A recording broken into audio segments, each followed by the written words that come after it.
मालेगाव कृषी उत्पन्न बाजार समिती सभापतीपदी दादा भुसे यांच्या गटाचे चंद्रकांत शेवाळे तर उपसभापतीपदी सोनचकर।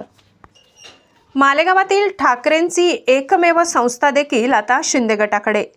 शिवसेना ठाकरे गटाचे उपनेते हिरे यांना जोरदार धक्का। भुसे यांनी स्थापन केली सत्ता। मालेगावातील गेल्या 15 दिवसापासून सुरू असलेल्या नाट्यमय घडामोडींवर आज पडदा पडला।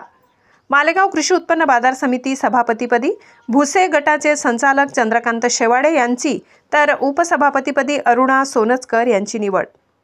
वृत्त संकलन विभाग गर्जना। आज या ठिकाणी मालेगाव कृषी उत्पन्न बाजार समितीच्या सभापतीपदी जी वर्णी लागलेली आहे याचं संपूर्ण श्रेय जे आहे तर हे आपले जे नेते आहेत आदरणीय दादासाहेब भुसे शालेय शिक्षण मंत्री यांच्या आदेशाने माझं नाव या ठिकाणी त्यांनी पुढे केलं आणि त्याला जे काही आमचे सर्व संचालक मंडळ होते त्यांनी एकमुखी या ठिकाणी मान्यता दिली आणि खरं तर मी ज्या खुर्चीवर विराजमान झालोय याचं संपूर्ण जे काही श्रेय असेल हे साहेबांचं आहे। साहेबांच्या आदेशानेच मला आज या पदाचा मान मिळालेला आहे।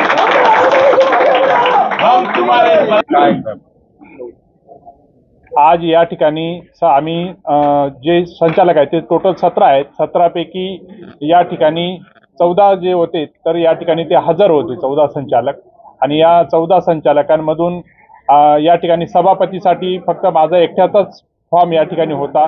त्याच्यामुळे दुसरं कोणी या ठिकाणी फॉर्म भरला नाही। म्हणजेच या ठिकाणी संपूर्ण 14 लोक जे होते 14 संचालक होते ते माझ्या सोबतीला होते आणि त्या सर्वांचं सहकार्य मला होतं या ठिकाणी हे सिद्ध होतं।